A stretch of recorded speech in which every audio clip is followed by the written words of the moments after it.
The college baseball experience on the Sports Gambling Podcast Network is brought to you by Underdog Fantasy. Sign up today with the promo code TCESGPN to claim your 50% deposit bonus up to $1,000. And we're also brought to you by Edge Boost. Earn up to $750 per month on your sports gambling transactions. Go to edgeboost.bet, promo code SGPN. Edgeboost.bet, promo code SGPN. And we're also brought to you by Rhythm, the leader in data-driven picks and props.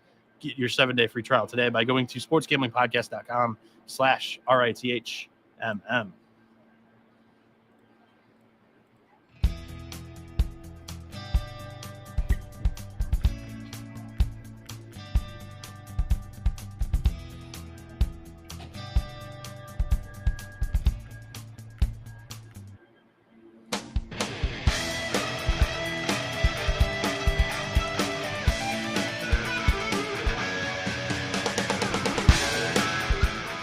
And it is showtime. What's going on, everybody? Welcome to the College Baseball Experience. We're here to recap in a quick and somewhat orderly fashion. I got to get out of here. They're already turning the lights off in Globe Life Park. And Johnny has a bedtime because we've got another great day of college baseball lined up tomorrow. And also, we're not going to spend a whole lot of time handicapping these games tonight, because there's a bunch of weather that's going to hit the Atlantic. So we're going to talk about the three games that are in this climate-neutralized Globe Life field. Also, one game out west, and then another intriguing matchup tomorrow. But I'm introducing the guest here on the show, co-host Johnny Venezia. How you doing, my friend? Overall good. There was a couple things that left a sour taste in my mouth. Texas imploding, a game that they were in control of the entire way. Believe it or not, Rice. I had Rice in something that I took me and my buddy last leg of the parlay, and Virginia this early afternoon was terrible. A few things ruined what otherwise was a fantastic first day of college baseball. Yeah. So how we're going to structure the show, if you tune into the college football show or the college basketball experience that we do with the college experience, we do game balls. And because I have to get out of here quickly, we are going to give out 6 game balls, 3 from me, 3 from Johnny.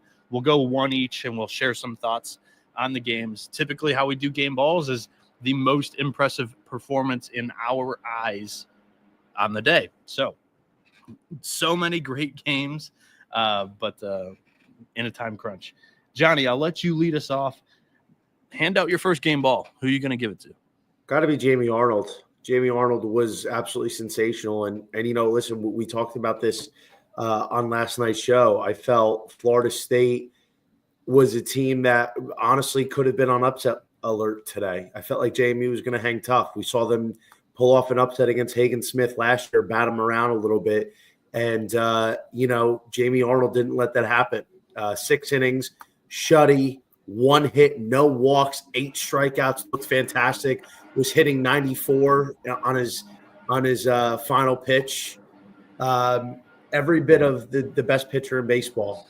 Every bit of a guy who has got a lot of juice to go number 1 overall to a Washington Nationals team that needs it. He looked fantastic. Great start for what's going to be a monster campaign in 2025 for the best pitcher in baseball. All right. I'm going to hand out my first game ball to Louisville, the game that just wrapped up here at Globe Life, a Texas home crowd, and they were stiff-armed by Jared Spencer, who looked tremendous tonight.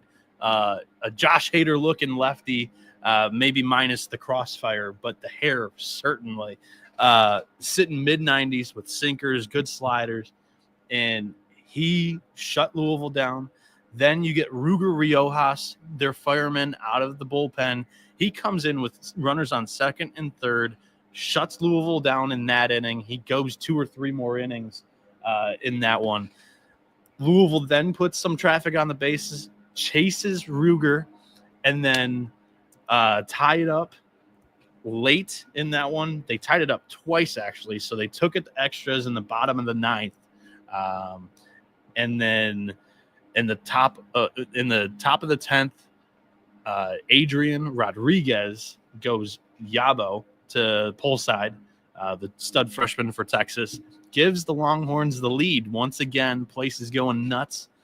And Louisville, steady as can be, comes back in the bottom half of the inning, starts up a rally, knocks out the lefty that they had going, and then Duplantier comes in, throws a great pitch. It was a changeup low and outside.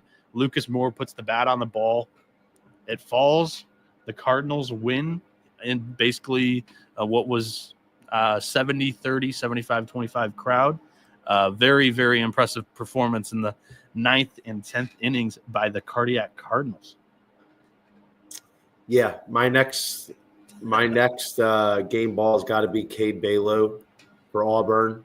Lost his mother to cancer this morning, and in a just courageous effort, 2 for 4 today with a home run and a stolen base, couple runs scored in Auburn's big opening win against Holy Cross. Couldn't imagine losing my mother. Nonetheless, a college kid comes out and has a fantastic game, honors her the best way you can with a ta-ta. Kade Kalo, tipping my cap to you. He gets one of my game balls today as well. Game ball number 2 for me, going back to a team, the Michigan Wolverines, the boys in blue, knock off the number 2 team in the country. Matt Spear, 3-hit game, a 2-run home run, game-winning RBI. Have a day, my friend. What an upset victory for the Wolverines. Don't let them get hot, baby. I hate you. I absolutely hate you. The over didn't cash. I was on it, but honestly, bye-bye cash. I don't care. There's a lot of game balls that I can give out here, but how about a guy that I was really high on coming into this year, J.D. Thompson. His numbers weren't groundbreaking, but they were very good at a tough Grand Canyon team. Opening night, 4 2/3 shutout innings for J.D. Thompson. I believe 6 strikeouts. So, this is a guy that I firmly believe is a top 5 pitcher in the country, and a guy who's going to be a middle of the first round draft pick this summer. So J.D. Thompson, great job. Way to keep your team in the ball game tonight. How about that under? Never a sweat, eh? They scored. Vanderbilt scored 3 runs in the first 2 innings, and then just completely slowed down. Isaac Lyon wasn't at his best tonight, but a Grand Canyon bullpen came up clutch to keep that total under what was an astronomically high 13.5 there. Nice. My final game ball, I'm going to hand it to a player like you've been doing for a couple of these. We're going to go to Hunter Elliott, coming back, first start off of Tommy John surgery. He had only pitched in 1 game in the last 2 seasons, through 5 innings, 3 strikeouts. He hit a couple of batters, picked off a guy, managed the runners really well. I actually thought he kept pretty damn good composure during the entire start there. Patrick Forbes was incredible. Jared Spencer was incredible, like I mentioned. All 3 games here in Globe Life Field were tremendous and came down to the wire in the 9th innings for sure. Johnny, before we get into discussing a couple of games that we know aren't going to really be affected by weather tomorrow, and we know the pitchers for, how did your day go, betting-wise? Recap. If you followed along in the college baseball VIP Discord, the VIP members Discord, it was 5-2 with just about a 3-unit day. Texas implosion made it turn it from what would have been a 5.5 unit day to basically a 3-unit day. In my other service where that's not VIP, gave out a loser that it was a late ad, was a Stetson and Kansas State moneyline parlay that I added in late this morning, trying to get a free cheap winner. And Stetson came through. We liked them last night, but Kansas State, day 1, and they're already on the no bet list. They got cock slapped by Washington a team who was supposed to be That's one of crazy. the worst teams in the conference, and Max Banks just completely shut down Kansas State. Disgraceful, disgusting, no bet list, Kansas State. But otherwise, it was a very good day, opening day wise. How about you, Noah? Awesome. I had a slightly positive day, and that I mean that literally 3-3, up 0.02 units for the actual like bets, parlays, totals, straights, and like that. But cashed an Underdog fantasy pick'em entry, which didn't even know that was going to come out. Shout out to Jake Fettner, who had texted us in our fantasy group chat, had the eye to even look at Underdog Fantasy for opening day, gave out a video promoting our sponsor here, Underdog Fantasy. Went 3-0 on those, and then but I mean, Stetson money line came through, Penn State money line came through, the Michigan Virginia over did not. That was 4-4 forever. Virginia left so many runners on base the first 4 innings. I think it was like 7. And then the 2 parlays busted. That was what did me in. But other than that, pretty damn solid day for all involved. Before we jump into these couple of game previews that we have prepped for you guys, I need to tell you that football is over, but NASCAR is back. Head over to sportsgamblingpodcast.com/Daytona to sign up today for their free Daytona 500 contest to be entered to win $100 in cold hard cash and a $100 SGPN gift card plus random bonus prizes. That's sportsgamblingpodcast.com/Daytona. Sign up now. SGPN has partnered up with Edge Boost, the premier Visa debit card for bettors. An Edge Boost card allows you to avoid the hassle of having your card denied at the sportsbook, DFS site, sweepstakes site, racetrack, or casino. Plus, you can earn up to $750 per month in cashback rewards for using your Edge Boost card. And you know your money is safe as the card is FDIC insured. Plus, the best part is there's no credit checks and it's completely free. Sign up today and use the promo code SGPN so you can get better cashback rewards and instant Tier 2 status. That's edgeboost.bet, promo code SGPN, edgeboost.bet, promo code SGPN. And the college baseball experience is brought to you by mybookie.ag. MyBookie is the best place to bet every sport, plus props for every game and the live dealer casino. MyBookie accepts customers from a ton of locations, easy deposit and lightning fast payouts, which include crypto. Head over to mybookie.ag, promo code TCE SGPN for a 100% deposit bonus up to $1,000 plus a $10 casino chip. That is mybookie.ag, promo code TCE SGPN. All right, Johnny. At the beginning of the day, I tweeted out my card. A lot of people were wondering why I waited so long. For me, I always kind of cater towards as many people as I can. Not everybody is hawking Twitter and whatever for lines, and if they see a play that has moved so much, I feel disingenuous in a way. So I like to hand them out basically an hour before my first game goes off. Today, it just so happened that the first one was 10 a.m., that Stetson game. But expect my plays to come out morning of, day of these games, and for free on my Twitter account, NoahB77_. Johnny will be tweeting his out, and also sign up for his VIP over there.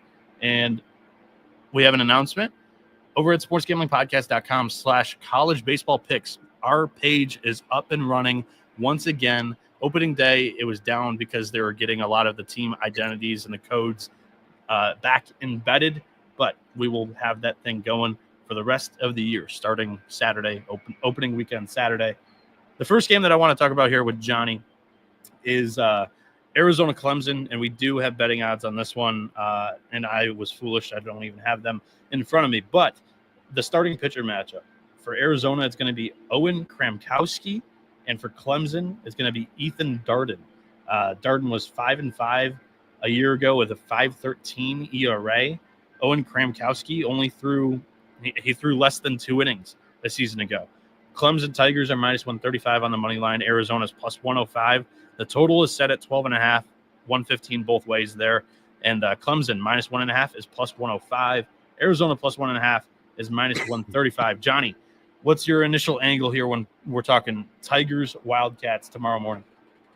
Yeah, this is a really good matchup. Arizona's a tough team. I've had a lot of give and take with over the years because it sometimes they're hard to square up. And, you heard me talk about this last night in our pre-show talking about day one is Arizona had to completely revamp their pitching staff this year. And that is a really tough thing to do. Now, you have Kramkowski, who barely pitched last year, only an inning and a third, so you don't really know what you're going to get from him.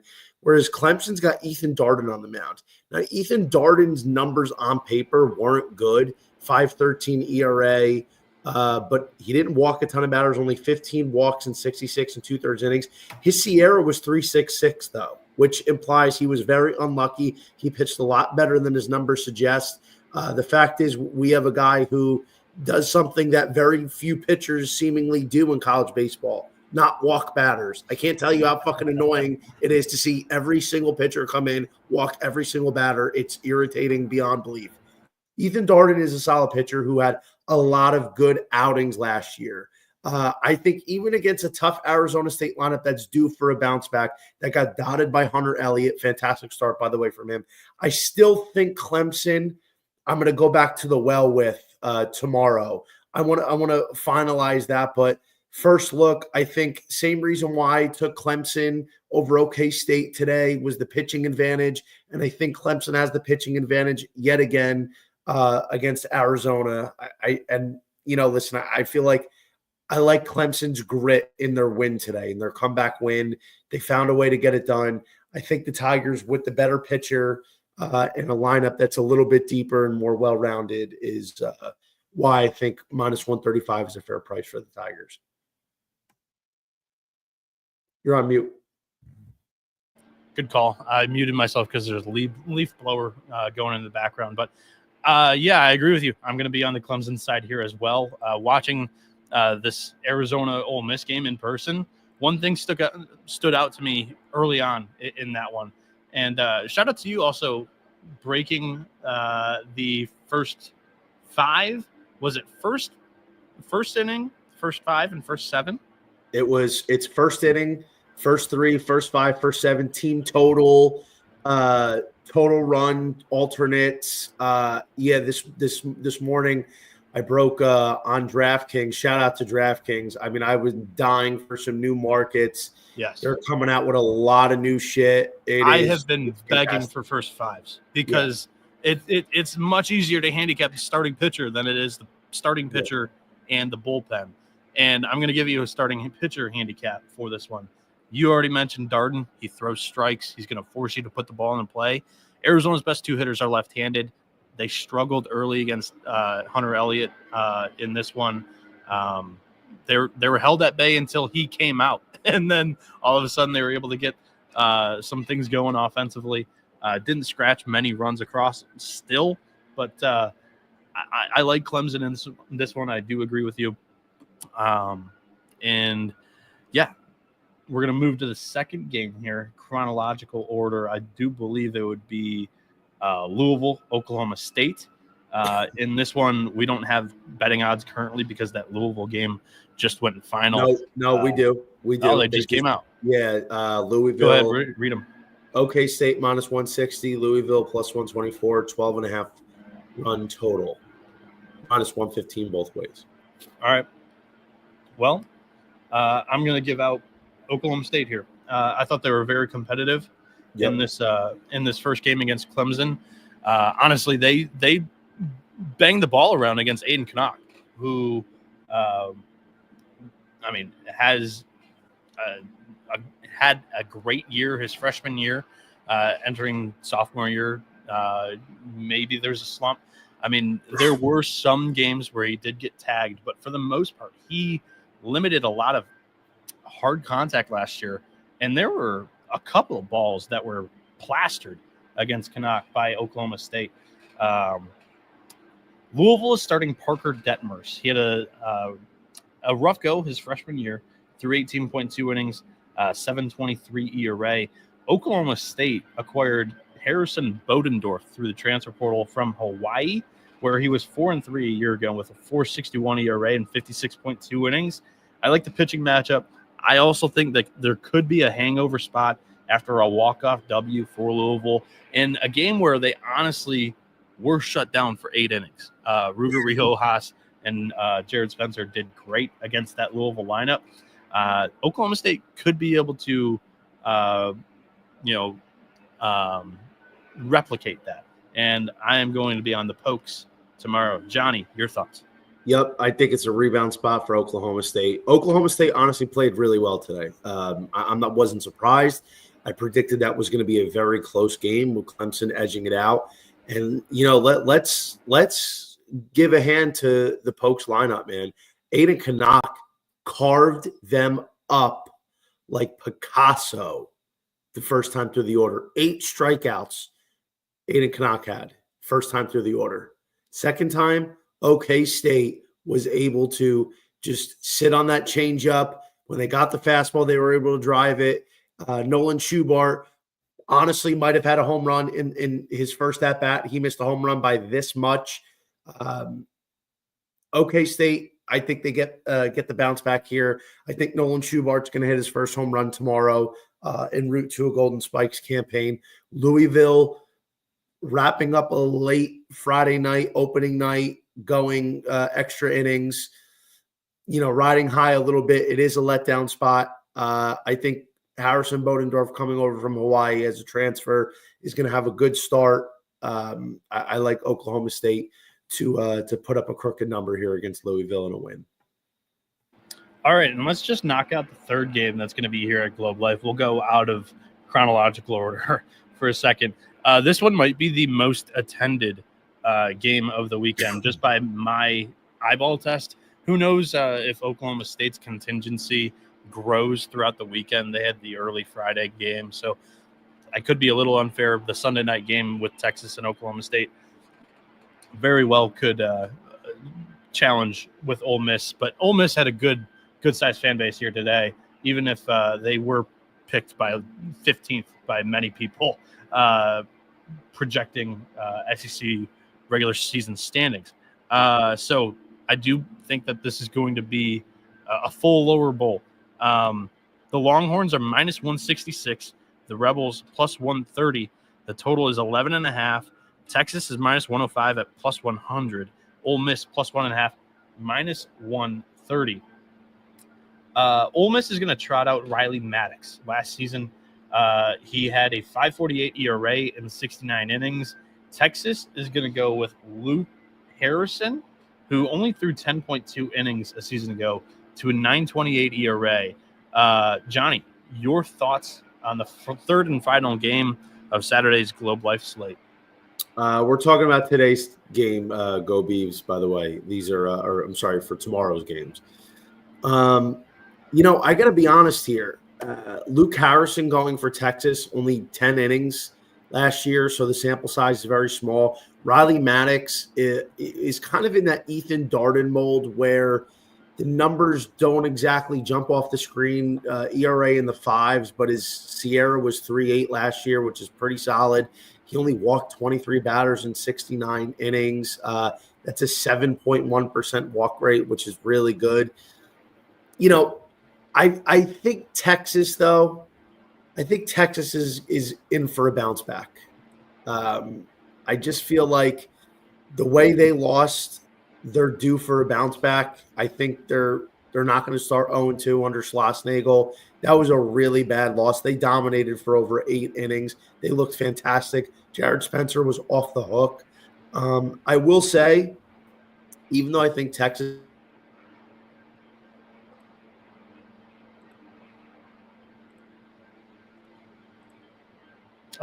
looks like Johnny has frozen here, so I'm going to take over for him for a second and take you to my thoughts here on Texas and Ole Miss as I'm pulling up my spreadsheet real quick.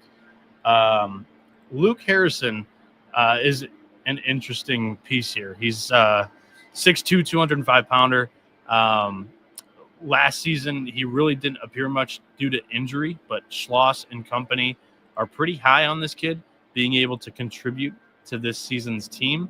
What I am more worried about is that I think Texas burned two of their better arms in Jared Spencer and Ruger Riojas. Honestly, I didn't think Ole Miss looked too bad. They had some traffic on the base pass against Arizona in the second game here at Globe Life, and they have an experienced pitching staff. Their top four arms are all seniors, and Mason Morris came out of the Penn, a junior his own right, and pitched pretty well there. And I think they still have Connor Spencer, who could give them length. They could give the ball to Patrick Gale. Texas does have depth in the bullpen too. But like I said, I think they burned Ruger for the weekend. I believe he threw like 3 innings there, and he ran into trouble late. So I think there's going to be a handful of runs scored in this one, mainly because I'm not sure how well Harrison's going to go, but I would kind of trust both offenses here to get going in the right direction, as both of them only scored 2, 3. So Ole Miss only scored 2 runs. Texas only scored 3. So, yeah, I mean, my half-fast handicap there. Well, didn't mean to do that. Here we go. Johnny's back. Internet problems for the last hour. You're all good. So I think there's going to be runs scored. I think Texas wins. That's my prediction. They've lost 9 straight games now at Globe Life Field, and that was Schlossnagel's first loss in this stadium. So he's now cursed along with the Horns. But I'm going to take Texas to bounce back here in game 2 of the weekend. I mean, I'm disgusted by Texas's performance in the late innings, but to be honest, I think they're going to bounce back. I have a lot of high expectations on the Longhorns this year. Minus 166 is a little steep, but I think Texas gets it done. And I was saying, I think this is a higher scoring game. 11.5 to me seems a little bit low.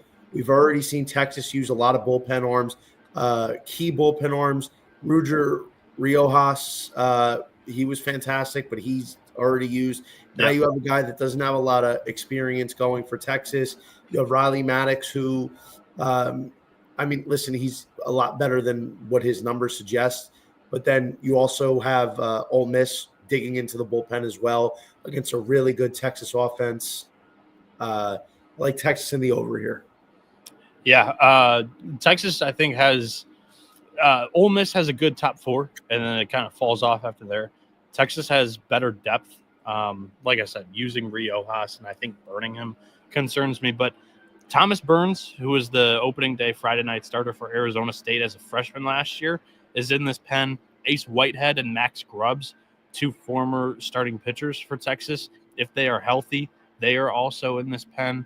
I think that Schloss still has a couple of handy-dandy arms to deploy in the later half of this game, so I'll take the Longhorns to win it.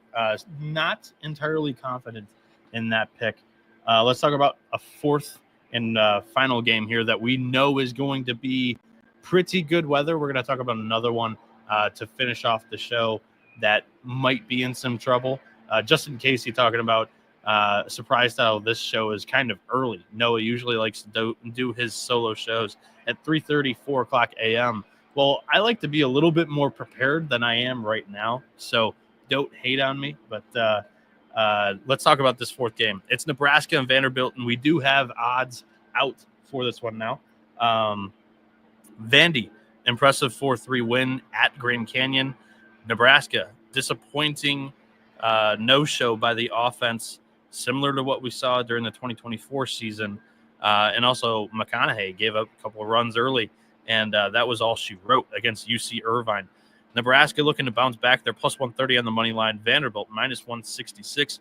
The total is at 12.5 Vandy minus 1.5 is plus 100. Nebraska plus 1.5 is minus 130. Vanderbilt is starting Ethan McElvain. He had a great freshman year until a back injury wiped him out for the rest of the season. 3.24 ERA in 25 innings. And then Nebraska is going with breakout hopeful Ty Horn. He jumped 2 other guys that started more games than he did a season ago for this Saturday spot. So I'm thinking he's going to be all right. 5.91 ERA last season in 21.1 innings. Johnny, your opening thoughts, your initial reaction angle to this one here, late night in the desert. Yeah, off the rip, I think 12.5 seems a little too high. Yep. Vanderbilt's pitching looked really good. Sawyer Hawks was fantastic. Miller Green was great late. I think Miller Green will be available again. He's every bit of that stopper of the year candidate that he was getting preseason. Looked really good tonight in the clutch. Ty Horn is a guy who has a lot of juice, and he is one of those projected better pitchers in the Big Ten, capable, like a guy who's like a low-key guy that could be one of the better pitchers in the Big Ten. I wasn't impressed by Nebraska's offense today. I was very disappointed. I was a little disappointed by Vanderbilt's offense as well. They got off to a hot start, and then their bats just completely died in the second half of the game. Not having Mike Mancini or Matthew Polk or Brody Johnston in the lineup is a problem. I'm not sure when they're going to be back, but I don't know if I feel comfortable laying 166 with Vanderbilt with Ethan McElvain, younger brother of Chris McElvain, a once upon a time Friday night guy for the Vanderbilt Commodores. But I think the total seems a bit too high at 12.5, so I would lean under. Yeah, I like the under 12.5 as my favorite play in this one. I'm probably going to end up betting this one as well. And a side I'm going with is Vandy. I think Chris McElvain, now you got Chris McElvain in my head. I think Ethan McElvain is going to be a dog. He's a real physical lefty, can run it up into the mid-90s with good off-speed. And I think it was a shame that his season was cut short a season ago because I think it could have been really special and he could have been one of the better returning starters in the entire country, possibly. The Nebraska showing to me today was not very reinforcing that I think they'll be able to turn it around one day later against a more heralded pitcher than Isaac Lyon in McElvain here. What was I going to say? The under. So, again, another one of these late-night desert games. The cold, dry air, the ball doesn't fly very well. I like the under in this one. Before we get to the final game of 5 and then maybe listen off a couple of angles that we see from all the games that are listed just on a rapid fire here, let's talk to you about Underdog Fantasy, whether it's NBA, NHL, college basketball, college baseball, whatever sport you want to cash in, you can with big Underdog Fantasy player projections in their pick'em game. Here's head over to sportsgamblingpodcast.com/Underdog Fantasy, promo code TCE SGPN, or right on UnderdogFantasy.com, promo code TCE SGPN to claim your special pick plus first time deposit offer up to $1,000 in bonus cash. And the College Baseball Experience's partner Rhythm is the #1 AI-powered sports betting platform that helps provide bettors of all levels the ability to build custom predictive betting models in seconds. You can build your own model, copy one of the top-performing ones from the leaderboard, and Rhythm will build a model for you. NFL picks, NFL props, those just wrapped up, but you can still get one for college basketball or even NBA. Claim your 7-day free trial today by going to sportsgamblingpodcast.com/rhythm. That is sportsgamblingpodcast.com/RITHMM. And we are back here on the College Baseball Experience. We got one more game that we know we're going to talk about, and we might give out any other special looks or games that we want to rapid fire on. But Georgia UNC Wilmington's a game that piques my interest, mainly because I think UNC Wilmington is going to be a feisty dog here at home against a high major. I think they're going to get a good crowd for this. I mean, this was a circle it on your calendar date at the beginning of the season for the Seahawks here. And I also think it's interesting because I'm not sure how many people are going to pick up on this, but I listened to SEC Weekend Waypoints with Joe Healy of D1 Baseball, and he said that Georgia plans on piggybacking Charlie Goldstein as the starting pitcher, Leighton Finley right after him. So Goldstein, a left-handed pitcher, went 4-1 a season ago, 3.72 ERA, 36.1 innings. Injury cut his season short. Once again, I don't know if they fully stretched him out, but when this guy's fully healthy, he has been a top of the rotation arm for the Bulldogs in years past. So they're going to give him the start. Leighton Finley's going to come out of the bullpen. He's a right-handed pitcher, so it's immediately going to switch up the look for UNCW. He went 6-1 last season with a 4.14 ERA in 76 innings. The Wilmington Seahawks are going to counter with Trace Baker, a redshirt junior who had a 3.58 ERA last season out of the bullpen. Johnny, your thoughts on this one? I mean, listen, UNCW's got a guy, man, Tanner Thatch. This is somebody that, if we're talking about anybody that was in the mid-majors that could be contending for Golden Spikes, it'd be Tanner Thatch, a guy who was a 30 home run hitter last year, absolute stud. UNC Wilmington, one of those interesting mid-major teams that can decide to show up anywhere, anytime. And, listen, there's no lines on this game, so we're just talking about this in general. Charlie Goldstein was very, very strong for Georgia in the past few years, but he's missed a lot of time. So we don't really know what we're going to get from him. This is a guy that relies on command and mixing pitches, not pure stuff. So, Charlie Goldstein, sort of a hiatus. I do see UNCW being a little live here. I mean, Goldstein and Finley are not in midseason form, and especially Goldstein. If they start him, who knows, man? If his command's not sharp, Finley's got to go pick up the slack and go a little bit longer than expected. I'm going to go the other way. So finally, we're going to disagree on this show. Baker was great out of the bullpen for Wilmington last season. He appeared in 23 games, but he didn't start a single one. In Georgia, I like the idea of giving UNC Wilmington two different looks right off the bat. And I do think that Finley's going to be able to give them some distance. But I think the Georgia lineup's going to be able to get to Baker in the bullpen of UNC Wilmington.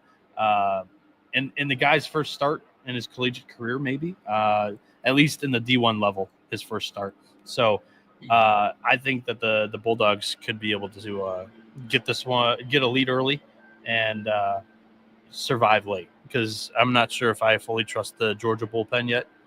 We got to see some of those pieces that come out of there. But I'm super intrigued by that game. Keep an eye on the weather, though. That might interrupt our hopes of that being a great game. Rapid fire, any other games that you might have on your interest? The early one tomorrow, 9 a.m. Central Time for me, is my Omaha Darlings Stetson and Penn State, who both of these were underdog moneyline plays that cashed for me. So I wanted to mention this one. Minus 115 both ways. Penn State looked very impressive today against Missouri, putting up 10 runs and shutting out the Tigers. And Stetson, they kicked the ball around a little bit defensively, gave up 6 runs in one inning. Other than that, they shut out UConn and won 10-6. So I think this is going to be a really good game between the two teams. Very interested to see which way it goes. For what it's worth, I am going to pick Penn State to win it. Johnny, your thoughts? Yeah, we're all over that Penn State. We knew today that it was for no reason they were a plus 150 underdog, other than the fact that they were playing an SEC team and getting the tax. But when it comes to Penn State, Stetson, That's a tough one for me to handicap now. We're starting to get into a little bit deeper bullpens, especially with Stetson. Penn State going with Matt Marash, only 32 innings last year, a 6.5 ERA. This one for me is probably going to be a stay away. I think this is going to be another one of those crazy games like we have with Stetson this morning. Yeah. So that's going to wrap up the show. Do you have any other? Yeah, you're brushing me off. Hold on. So you're the one that wanted to get out of here and go to bed. I know, but we're already on here. So just to kind of talk about this a little bit, so far everything else that's out there on any team that is somewhat bettable, it's not something you're going to take straight. So now we're getting into some parlay pieces. I did want to talk about a couple games. First, let's talk about Duke Cincinnati. I was all over Cincinnati. Yeah, great pick. I felt Cincy was going to be a big threat to Duke and Kyle Johnson on the opener, and they were. But ultimately, I felt Duke was going to win the weekend series. What do you feel about Duke in a bounce back as a parlay piece for Saturday?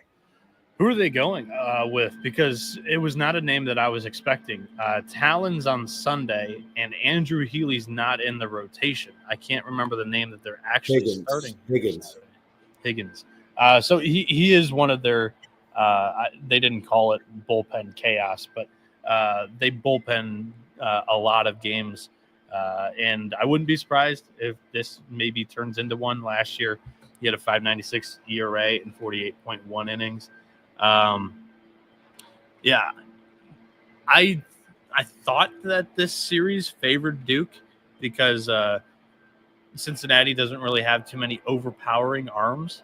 Tomorrow, though, I think is their most solid, like when it's a mix of finesse and power, and Adam Raktish, the Central Michigan transfer.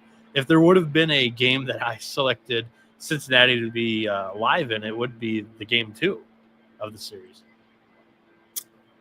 Well, does that change now? No, I think Cincinnati keeps this one close. They might even win it. That's dangerous. Yeah, I don't have like a super strong opinion. Just something that I felt like it was worth talking about. What about Arizona State? They narrowly escaped against Ohio State. Yeah, I didn't catch any of this one. This one turned into a game, right? I did. I watched the whole game. Ohio State, Justin Hare had his group up, man. Their offense, that's the strength of their team.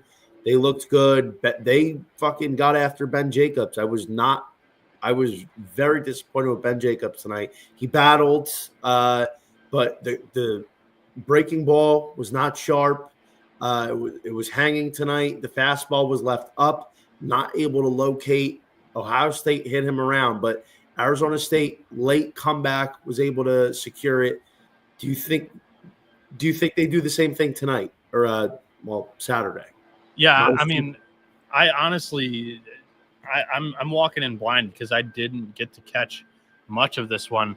But Arizona State, they are starting Jack Martinez, who is the Louisiana transfer. He was solid a season ago. And Ohio State is going with Chase Harrell, who he's like their second or third most reliable arm that returned from last year's team. As a freshman, he pitched 40 innings with a 4.50 ERA. I thought this was going to be a solid pitchers duel. Not really duel, because I thought the bullpens would give it up in the end. But I didn't think it would turn into a 20-run fire fest. So that kind of throws out the idea that I think both starting pitchers could go well and this one stays low scoring. I'm going to trust Arizona State, I guess, at home once again to probably win a game just under 10 runs each. Yeah, I'd probably lean Arizona State here. We got a comment, Texas, Oklahoma State parlay plus 160. I think it's interesting. I think it's a half unit play. I do think Texas wins, but I like the over 11.5 better than the money line in that game. Before we get out of here, I guess I will give out parlay as I'm scrolling through here pretty quickly. A lot of hot takes were flying around this team in game one. They barely squeaked by, survived. Arkansas, I think they've Texas Tech had a to be determined for game 3 slated as their starting pitcher, and Arkansas is so damn deep with the pitching staff. So I think Arkansas is better suited after a doubleheader to bounce back and win the game against the Red Raiders, or not Red Raiders, damn Washington State. I don't know what the hell I'm talking about, because I'm mixing the next leg of this in North Carolina. Once again, a team with plenty of pitching depth. Texas Tech was the one that listed the to be determined starting pitcher, and I think North Carolina is going to have a little bit of an edge against Texas Tech there in that aspect. I think North Carolina is a legit team this season, national title contender. I think they showed it in day one here against Texas Tech, and I think those are two really good legs. Arkansas against Washington State. Again, my apologies for getting the two handicaps mixed up here, but I trust both of these really deep pitching staffs to be better suited after a doubleheader to win the game outright. So that comes out to minus 105, those two teams on the money line. Johnny, your thoughts? Any other things do you want to throw out here before we get? Yeah, I was going to talk about that UNC game. I like UNC here. You know, their pitching looks fantastic. Texas Tech, we talked about this. Like the UNC probably has one of the toughest opening matchups for a Power 5 team. They have a weekend series with Texas Tech, and Texas Tech was not the same team that was Omaha bound a few years ago, but they're still a dangerous program under Tim Tadlock. And this is a tough opening series. Like Texas Tech's got some guys, even though they lost Gavin Cash and Kevin Bazell, two of their biggest bats. So I do like that angle. I think UNC's offense is going to continue to just onslaught the Texas Tech pitching. I did have one more that I wanted your opinion on. Where are they? I'm all ears. Bear with me. Apologies. Where are you? Oh, what about Georgia Tech? I didn't catch any of this game either. What happened in game one? Let me just say, Jalen Payton, very, very large balls. Hasn't pitched in 2 years. Comes in after Georgia Tech allows the lead to go. Old Dominion ties the game. Second and third, nobody out. This kid gets out of a jam. 2 on, second and third, nobody out, gets out of it. And Georgia Tech grabs the lead in the bottom of the 8th. And then he comes down and shuts it out in the 9th. Hasn't pitched in 2 years. Ice water in his veins. Do we know who's going in this matchup? For who? Georgia Tech? Yeah, pitchers. Yes. Brady Jones, Georgia State transfer, 5-1 last year, 39 in the third inning, 7.32 ERA. Old Dominion, we don't know yet. No. I'm going to assume. All right. I would say Georgia Tech, because I think I trust that situation a little bit more. But I got to look into it, man.